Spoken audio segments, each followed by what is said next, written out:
Alright, I did manage to finish my work earlier than I expected. Not quite as soon as I hoped, but certainly earlier than I was expecting to.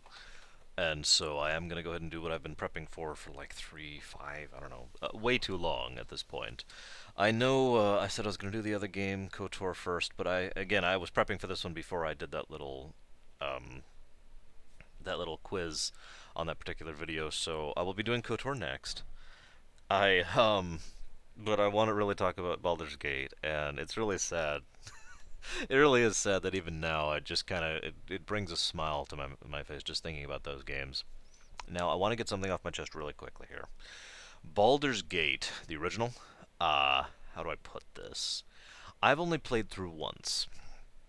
I only played through Baldur's Gate 1 once. I actually tried to play through it once prior to that, and by tried I mean it wasn't difficult. I was getting through it, and then I ran out of time, and my friend moved away because I was playing on his copy on his PC, and that ended up going nowhere, and then I didn't have a computer of my own for a bit for various stupid related reasons.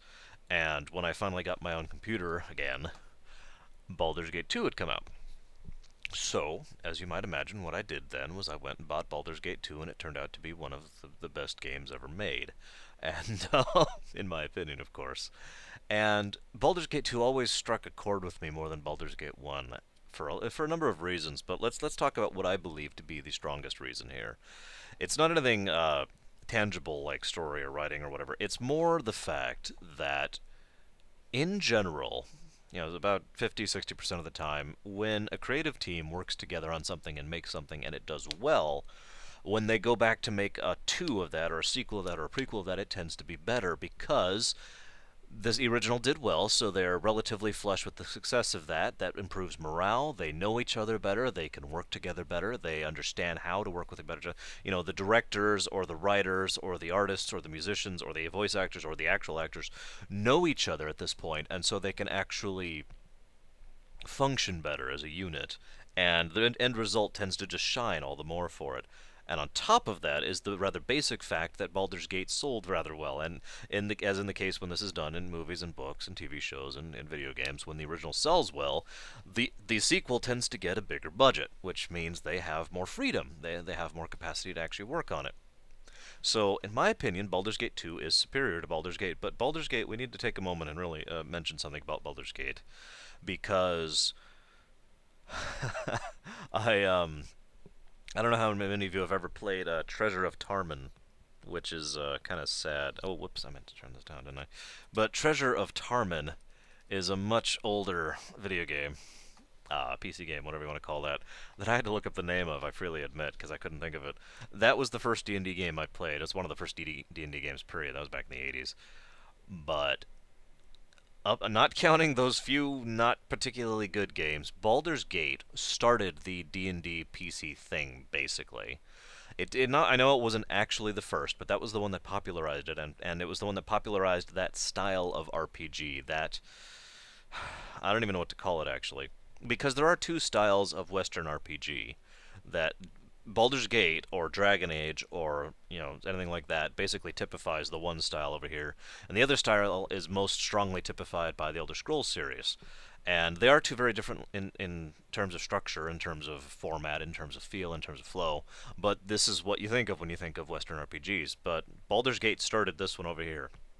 And it's actually funny because Elder Scrolls was out a good 4 years before Baldur's Gate was. It's really strange to think about how relatively recent those games are. But I'm going to go ahead and say something again right here because I've only played through Baldur's Gate once, and I don't know that much about it, and I don't have that much to add about it except for its obvious and immediately apparent contributions to gaming as a whole. Without Baldur's Gate, we would not have Baldur's Gate 2, which I'm going to talk about at length because I've played through Baldur's Gate 2 like 20 times. And without Baldur's Gate, we didn't have a lot of other advances in gaming, in concept, in quality. Another thing, while I'm on the subject, that Baldur's Gate did, that the series continued and has since become a trend, in my opinion, because of this. It is my opinion that Baldur's Gate was the game that started this, was voice acting as a commonality in games. Up until then, it was snippets or voice clips or the occasional things or hooahs. That was basically all you got. Baldur's Gate actually had real voice acting and actual lines that they would talk, speak out loud and all that fun stuff. And it was the first time that it had ever been done, basically. Well, it wasn't the first time again, but it was the first time it was done. It was popularized and it was successful. And that trend has led to voice acting in video game, for better and for worse. So definite props on both of these facts.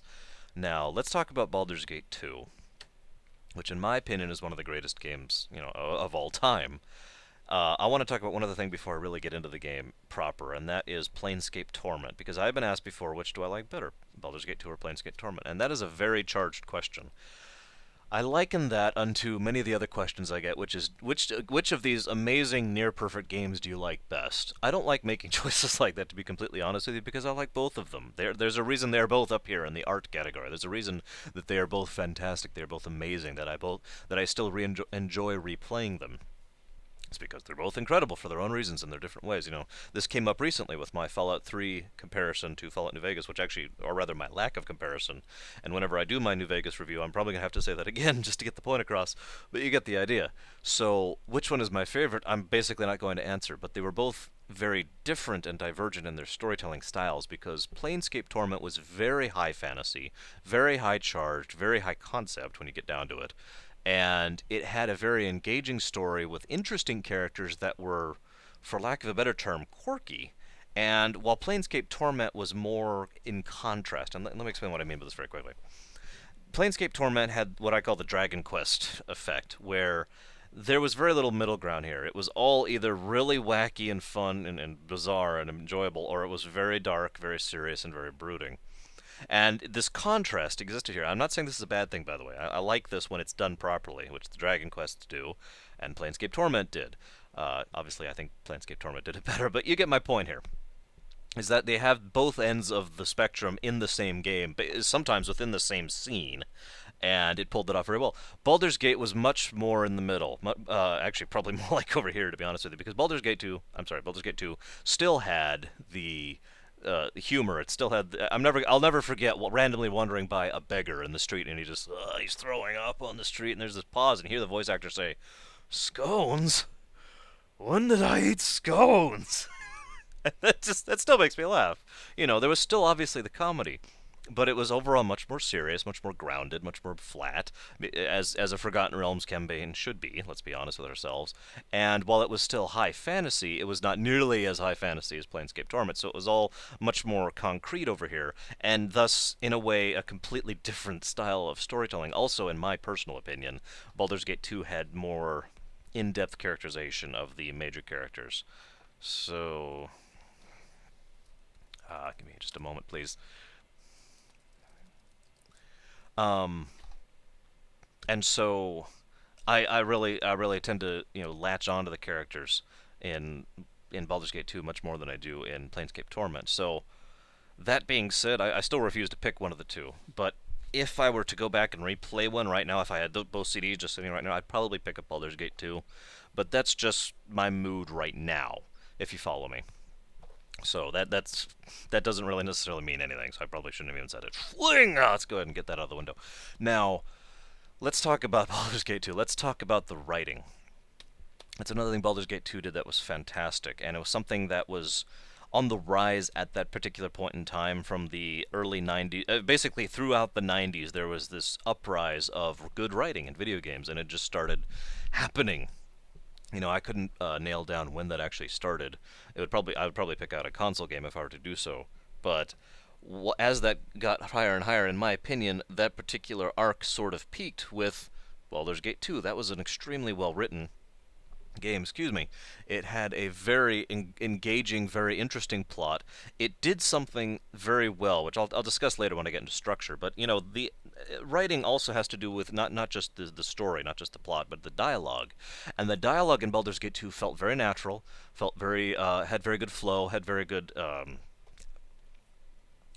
feeling to it. It had an almost human touch to it. I guess is the way I want to. You never felt actors never felt awkward pulling up a list and saying, "Okay, CKMH, Convio Foley, IAAO." It never felt just stuttered like that. It was like hooah, kind of like how I'm talking right now, except for the hooah part. Um, and it was really smooth. It was really well written, and I have to give that game definite props for basically having one of the some of the best writing in a game of that particular era. So definite props there. Voice acting. While I'm on the subject, speaking of lines and dialogue, as I mentioned, Baldur's Gate was the first real game to do that on such an extensive scale, and Baldur's Gate 2 not just had excellent dialogue that they were writing, and it was voice acted all over the place. But it was voice acted very well. It was voice acted extremely well, actually, one might say. In fact, David Warner was in Baldur's Gate 2, and really that's all I have to say about that subject, is the fact that David Warner was in it, which is an automatic plus for me. I'm sorry. David Warner is amazing, and should be in more things, should have been in more things, I suppose I should say. Not that he's dead or anything, I'm just saying, he one of the reasons that my nose itches is because of David Warner. Yes, dang it! How dare he make my nose itch? No, one of the reasons that I really consider Irenicus to be one of my favorite villains of all time across all mediums is David Warner's performance of that character. There was just something about the way he performed that really sold me on the character completely. And it was amazing how well he pulled off being what is essentially a heartless monster who is incredibly intelligent, who has almost a shred of empathy within him that only props up like in once in a blue moon, and finally ultimately is for all intents and purposes a tragic figure. It was just perfect. It was an amazing combination, and as the game grew, you learned more about the villain, which is what, in my opinion, should have. The antagonist should have character growth, or at least character revelation. We reveal, or rather, the game reveals to us more about the character as they go on, just the same as the protagonist should. And so they did that very well. Ironicus, I could talk about Ironicus for quite a while. He is a very well developed character, and there are a lot of layers to him, and there's a lot to his backstory. We never even actually find out the full total details of his backstory, you know. And just to use an example, Bodhi is another character that had a significant amount of character growth throughout her series, especially in the books. Although, to be completely honest, I didn't actually like the books, but let's just move on from that. But that's just because I like to play a good guy, not the character in the books. If you've read them, you know what I'm talking about. And oh gosh, I'm just suddenly struggling for names. Most of the character, one of the things I was trying to get to here is that a lot of the NPCs, a lot of the protagonists, a lot of the antagonists, a lot of the random people on the street were surprisingly well fleshed out, and a lot of that is because of the excellent combination of writing and voice acting, and both really did an excellent job in all cases. And so, my goodness, huge amounts of props to that. And I need to do something again really quick. Gosh, I'm sorry, guys. I hate to be so disruptive.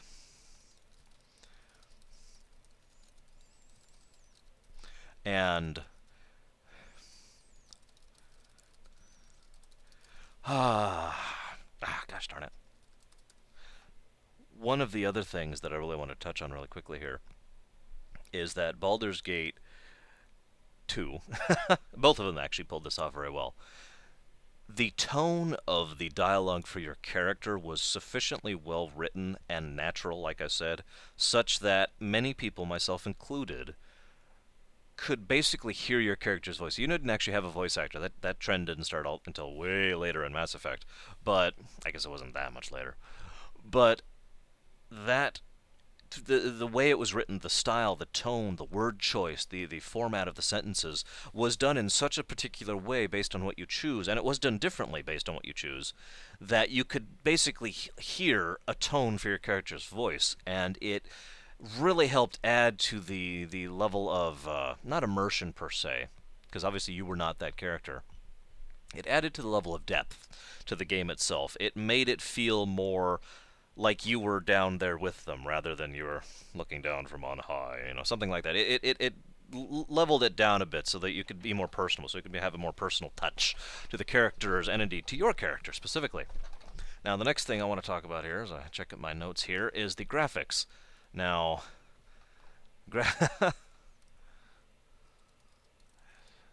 graphics, I'm sorry, I've got things going on over here. The graphics in the game are not exactly what I'd call stellar, but as someone pointed out in a previous Q&A, actually, what I tend to What I personally tend to like is aesthetics rather than actual graphics quality. Graphics quality is fine, and I like a game that actually has good graphics. But statistically speaking, I will generally like a game that has worse graphics but is more aesthetically pleasing than a game that has better graphics and isn't. For example, I hate to use this as an example, but I personally, and I'm probably going to get flamed to hell for this, I personally think World of Warcraft is more appealing to look at than Lord of the Rings Online. Now, let's be clear, Lord of the Rings Online has better graphics. The end. But in my opinion, World of Warcraft is more aesthetically pleasing. To me, I should say, in my opinion, it is more appealing to me. Now, it's not saying I'm necessarily getting into the cartoony thing, but let's use another direct example. Baldur's Gate 2.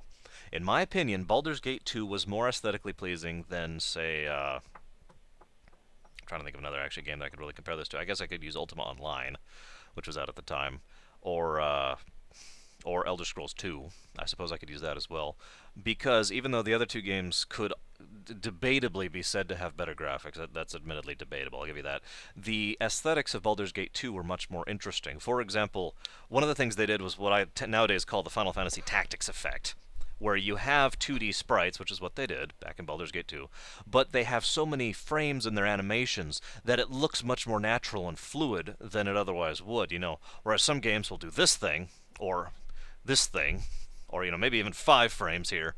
Something like Final Fantasy Tactics, which I think is the pinnacle of this, or Baldur's Gate 2, will have something like 12 frames for this one animation.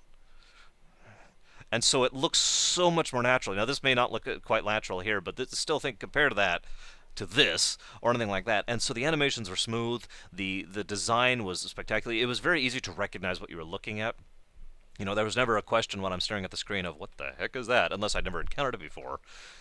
And so I really got into that, and it looked like a good game. It had the backgrounds too. The backgrounds really added to the game. They really gave you the feel of, this is a city, this is a forest, this is a town, this is a graveyard, this is a dungeon, this is the Underdark, this is the water area whose name I can't think of right now. This is a drow city.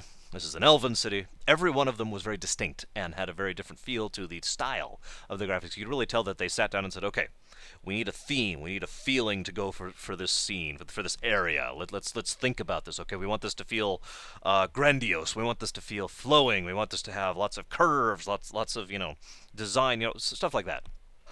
And then while they were designing that, they got talked to the artist, and the artist talked back, and they worked with concept art and blah blah blah. It really just worked and came together. Another thing I want to talk about, excuse me, in brief, is the structure. I actually meant to talk about this earlier. I apologize.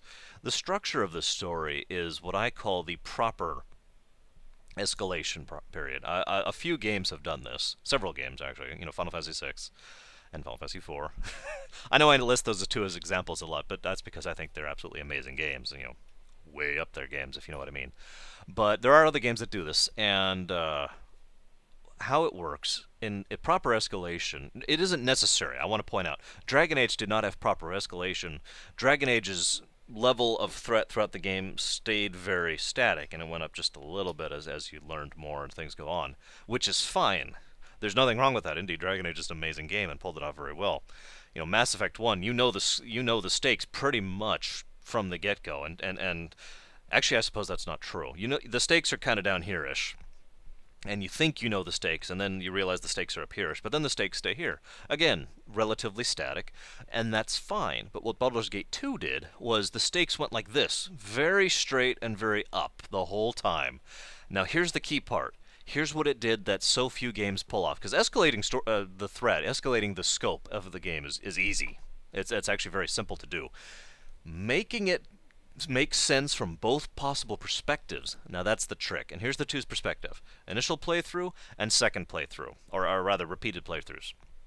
Very first playthrough, you want to go through thinking the big plot of your current arc is the big plot, is something big. It is something that is on large scale. And when you complete that plot and you find out more and you move up to the next step, you want to feel like this is the big plot, and it will feel bigger, of course, because you have gotten stronger and everything, and the world has gotten stronger, and the stakes have gotten bigger, and you want to feel like this is bigger, and you could do this again and again. And Baldur's Gate 2 pulled this off very well. And here's the catch: making that make sense from a repeated playthrough sense can only happen if in setting it is logical and makes sense that that actually is how the scope goes, rather than just artificially saying, oh well, this guy's stronger than the last one. Actually make his threat to the world and to the player greater than the previous one. And again, in Baldur's Gate 2, the very first plot thread that drops in your head, not counting Ironicus, Bodhi, I'm sorry, not even Bodhi, the Thieves Guild and the Spellhold problem. That's a fairly big problem. In lore, in concept, in setting, that makes perfect sense. Even on a replay, yep, that's a big deal. Then it escalates to Bodhi and her vampires. Yeah, a whole group of thieves, vampires trying to take over the operations for an entire major city on the Sword Coast. Yeah, that's a pretty big issue. And it escalates from there naturally until it reaches the point where you reach the Drow army problem and then the Elven problem army, and then you finally get over here to the end of Baldur's Gate 2 where you see, the big plot. It's, we're way up here at this point. And yeah, it's still bigger. It's still much more escalated. And in truth, when we go further into the expansion, whose name I can't think of all of a sudden, Throne of Baal, I want to say. Anyways, it continues that trend, and so it performed that escalation beautifully, and I am very grateful for the fact that it managed that, because again, even on replay throughs, it feels natural. It feels like it flows properly. Now, excuse me. There's one other thing that Baldur's Gate 2, they didn't start this. In actual fact, I have had a theory for many years that one of the reasons they were able to get away with this, and I'm going to phrase it that way specifically, is because of the success of the two Elder Scrolls games. Because open-ended gameplay did exist at the time, but it wasn't very popular. Frontier Elite comes to mind, or that's really it. Actually, I can't even think of another thing. There was not that much in the popularity of the open-ended gameplay. I guess the Grand Theft Autos had finally started taking off back then. I think we're at 3 at that point. I can't even remember. But the point being, that was when that started becoming popular, and so they were able to go to the people who had the money and say, we want to add a bit of open-endedness to this. We want to add a bit of a exploratory world you can go and do your thing in. And while that only was really true for the first chunk of the game, technically, obviously you could go through the main plot and then go back and then do open the stuff. I usually did all the open world stuff and then continue the main plot, but that's just my preference. Point being, you could go out and do whatever, and that was actually really nice because in my opinion, Baldur's Gate 2 hit a nice sweet spot that, again, only a few games have managed. I would list Morrowind in this list as well, and that sweet spot is open-ended, but not too open-ended, and solid plot line, but not too restrictive plot line. It's a nice balance. Actually, if we were to do a circle drawing here, I believe that's called the Mickey Ears, technically. No, that's a 3 is the Mickey Ears, isn't it? Anyways, if we were to do this space right in the middle here is the key point. That's exactly where this is at, with the right balance of one and the right balance of other combined, so that you do have that feeling of going off and exploring the world, or rather the region, and you do have that ability to go and just kind of dungeon crawl or find out what's going on over here, or encounter this paladin halfling over here. Or you could go and find out what's going on with the gnome and his circus over here. Or you could go into the city and find out what's going on over at the docks. It was all excellent. It was all awesome. And at the same time, the primary plot line was very clear, very distinct, and gave you plenty of direction and said, here's where you should go. Here's how this should go. Blah blah blah. They even designed the quest hook for the Bodhi stuff perfectly. It was almost exactly how I would do it if I was running the campaign. Basically, you can seek Bodhi out yourself. Or if you start to get close to the gold requirement for the Thieves Guild, she will approach you and be like, "Hey, there's another alternative." Or if you actually successfully cheat your way to the gold immediately, what Bodhi will literally just kind of pop in on you as you're going to the Thieves Guild and say, "Hang on a second." And so props there. And the whole thing was just, it had that perfect balance between the two, and it's such a rare thing to see a game do that then or now. And let's see. Let's go ahead and go into the next point. This is probably going to be shorter than I want it to, and that's unfortunate because this is Baldur's Gate 2. Maybe I'm just trying to get faster these days. I don't know. Now, yes, that's right. I wanted to talk about the characters. I've mentioned this briefly previously as a part of the writing and the voice acting, but it deserves its own section here to mention how the characters in Baldur's Gate 2 felt like people, if you know what I mean. They didn't feel like caricatures. They did not feel like cardboard cutouts. They didn't feel like they were artificial or false. These felt like actual people who were behaving in a manner that made sense for what we knew about their personality. Uh, oh shoot, I suddenly can't think of her name. The drow who can join your party. I can't think of her name. I have to look that up now. The drow who could join your party is what I'm going to call her for right now. Is an excellent example of that. A character who did actually evolve and grow, and as the more you learned about her, the more you got to like her, the more you got to care about her. Or at least I did personally. I didn't actually romance her, in case you're wondering. As I said, I don't get into romances in video games, but I will say that I started to grow a great deal of sympathy for her, and I really started to like her as a character. I really started to like her as a person, if you know what I mean. And it was just fascinating how much she just kind of grew on you, especially the more you learned about her. Okay, hang on just a second. I want to look this up. Jennifer Hale was in this. Really? Really? She played Dinah here. I didn't even know that. Oh my goodness. That's awesome. Man, she's been doing this for a while, hasn't she? I'm sorry. Another excellent example, though, Dinah here, which I think I'm pronouncing her name wrong. It's been a little bit since I've replayed this game. Is another example of a character who I really didn't get into much. I really didn't care for her much. She was very excessively neutral, in my opinion. But she did kind of grow on me, and the more I learned about her, more, and it was such a shame what happened to uh, you know, her husband right at the beginning of the game without even the ability to do anything about it, which was just tragic. But at the same time, that didn't feel like an artificial tragedy to me. I just want to point that out too. Very little that Baldur's Gate 2 did as far as tragedies, as far as obstacles or problems that encountered you on a character level, on a personality level, never felt artificial. It never felt like they were just creating drama for the sake of drama. An excellent example of that would be the oh goodness, the I can't. I can't think of his name. My goodness. I am so stupid. Hang on. Let's just look this up. Oh my gosh. I'm so bad at names. I really am. I don't know if you've ever noticed that. In fact, I just said the wrong name just now, as I noticed. Yoshimo. Yoshimo. Sorry. Was another excellent example of a character who was not done poorly. He was actually done very well. He was very sympathetic. He was very interesting. He was very incredible. And, one of the things I absolutely loved about the fact of him is that he really he didn't want to turn on you in the end, but he literally had no choice because of Irenicus's wonderful little trap on his heart, basically. And so there was an extra level of tragedy there. But at the same time, one of the things I really liked about that is you could then take that heart to the priest of Ilmater, or Ilmater, how the heck you say that, and redeem him. And so he is not actually condemned in the end, and he is saved from his sins. And since this is Forgotten Realms, which as per most D&D has literal outer planes you go to, that means he is literally going to someplace better rather than someplace worse, which is awesome. Now, I do apologize. I was saying the wrong person earlier. I was mentioning Jahira is who I was thinking of. Dinah here is someone else completely. So I apologize. And I'm sure some of you have already caught that and was already rushing to the comments to be like, no, you're wrong. You're absolutely right. I was wrong. Um, Jahira was someone else completely, which I think I'm pronouncing her name wrong too. God, it's been too long. That's right. Dinah here was the initial person that Minsk was following. That's why I was getting them confused. Anyways, moving along. So she also dies consequently in Baldur's Gate 2, if I'm not mistaken, and which is why Minsk is so in the head. Viconia! My goodness, I started this whole thing to look up the name of this woman.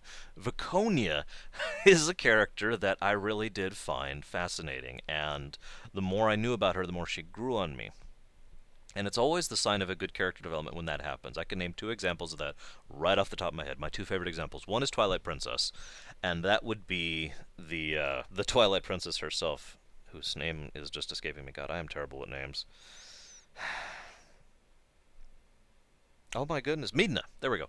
Midna. I apologize. Midna is a character that I couldn't stand when I first found her because she was kind of bratty. She was kind of a trickster. She was an impish. None of these qualities are qualities I like. But the sign of true character growth and the sign of really excellently done character development is when you find yourself rooting for that character and then look back and can't really tell when that changed. You started disliking them and you end up really liking them, and as you look back, you really can't figure out when that blur, when that crucial switch happened. It's just this radial blur here, straight from to ooh, and or oh, or whatever. Another excellent example of that is the scoundrel whose name I actually don't know off the top of my head in Diablo 3, who's a character who I couldn't stand when I first met him. And by the time I hit Act 3, one of the lines my barbarian gave him was something along the lines of, "When this is done, we will go, and we will give you this gold, and we will go rescue your brother." And he's just like, "Why? No, you don't have to do this." Yeah, it is the right thing to do. And I loved that because that is exactly what I wanted to say in that moment. And that was the moment I realized I suddenly cared about this guy who I previously hated. And again, there's just that moment of, when did that happen? Viconia is another excellent example of that. Someone who I was just like, yeah, okay, go away, you drow who's excessive, especially since I was playing a male character, and so she's, of course, usual drow prejudice against a male. And somewhere along the line, I just started caring about her, and even though I kept losing rep with her because I kept being good, she never actually acted like it, if that makes any sense, because I was still being very nice and kind to her and trying to help her come out of her shell, and by showing her that not everyone is some horrible evil person like those humans in the farm, for example. And I'm sorry, like I said, I really could go on and on and on and on about the characters, but let me talk about Irenicus for just a little bit more. Yes, I know. Oh, Irenicus was an amazing, incredible villain who was one of the things they did with Irenicus very correctly, and I do this in my campaigns too. He broke the rules. In D&D rule set, if we're going completely by the book, what he did was not allowed in many cases. And that's right, that is correct. Because when you have a villain of that scope, that scale, that power, that level, that amazing level of just, whoa, they should break the rules. There should not be a character sheet for that character, if you follow what I'm saying here. They should be able to do, within reason, what they need to do.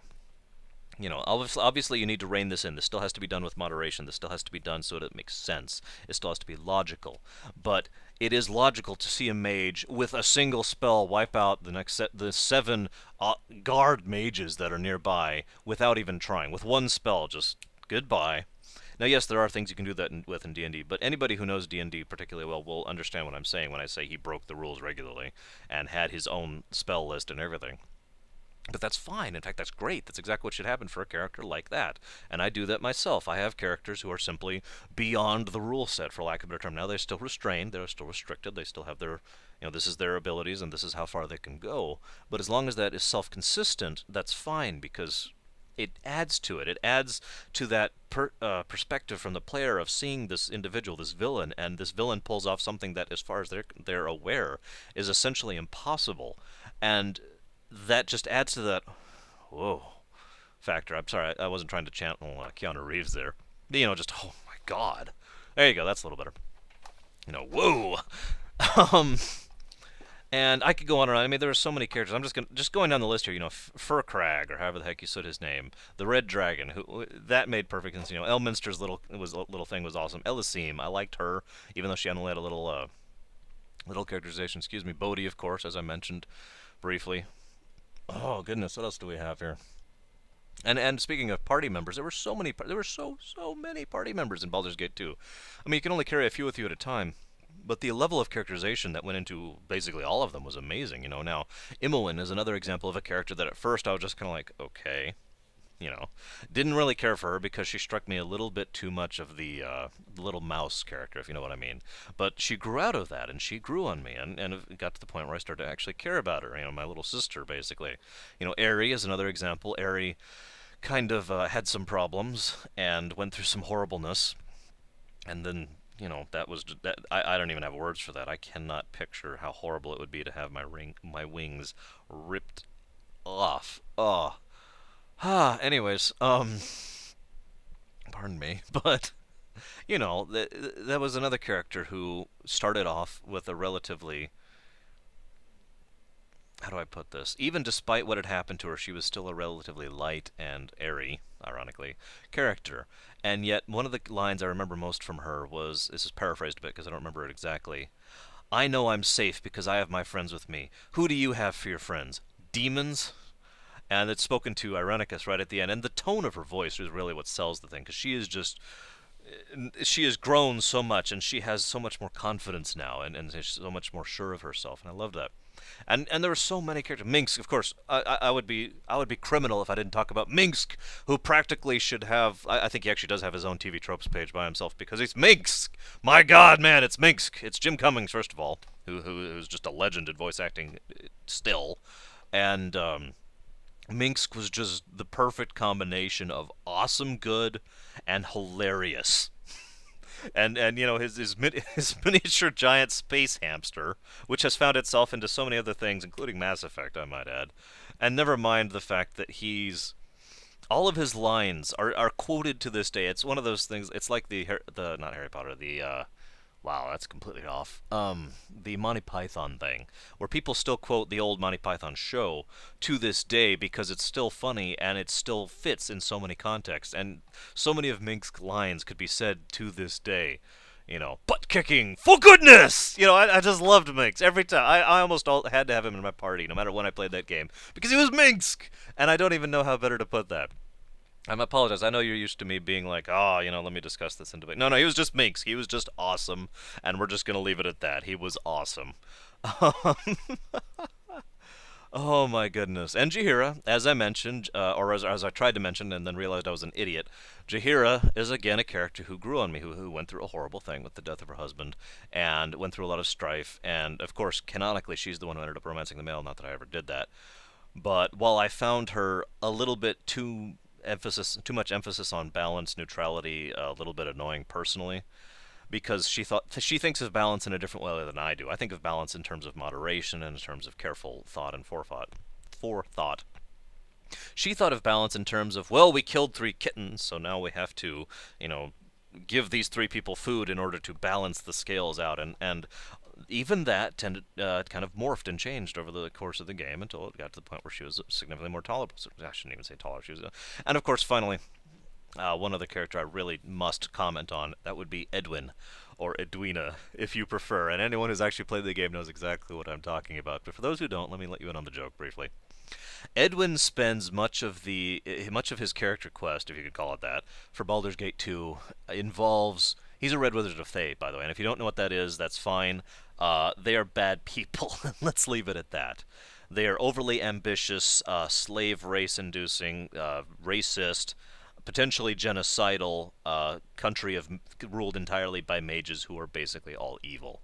I say basically because it's not universal, as the books and the games have both proven. Now, Edwin is evil, but he is a very affable evil, I believe is the term I'm looking for here. Edwin is the kind of character who, rather than just being like, oh, I will destroy these people, he's very pleasant, he's very polite, he tends to be very humorous in his incompetence, is really the way I want to call that. His, whoops,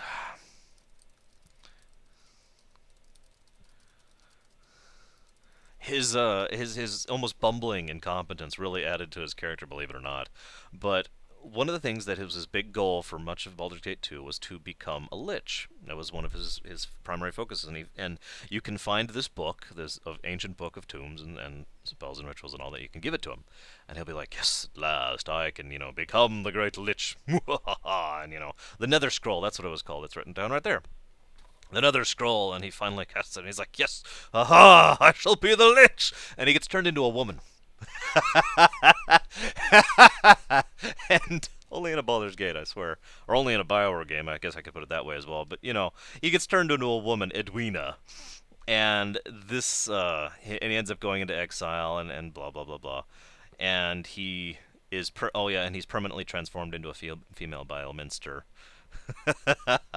But Edwina's dialogue is absolutely hilarious. And again, another character that on many playthroughs I would keep in my party purely because his dialogue was so funny. Or, I'm sorry, her dialogue was so funny.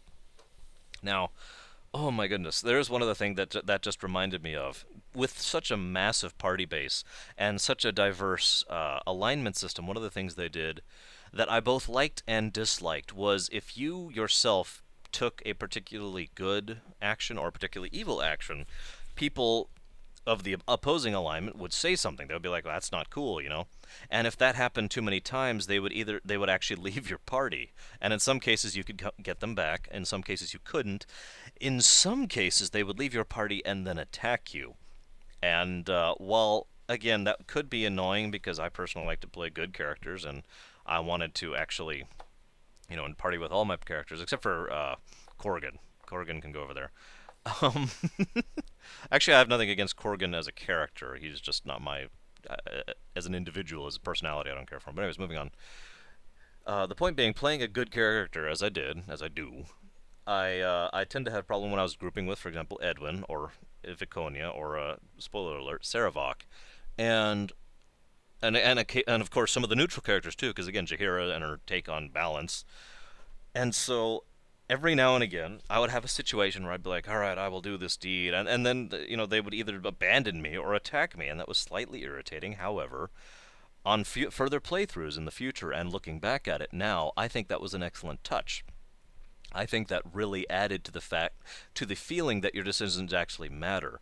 To use an example, in most modern RPGs which have that kind of reputation system, it is extremely rare that the party members will actually react appropriately and abandon you or attack you or whatever based on the severity of how much you've upset them. One of the only examples of that in modern times that I can think of off the top of my head is actually Dragon Age, and Dragon Age 2 to a lesser extent, much lesser extent. But Dragon Age especially, did that. But very few RPGs do that. The party members will just kind of keep going along with you no matter what. Um, no matter what.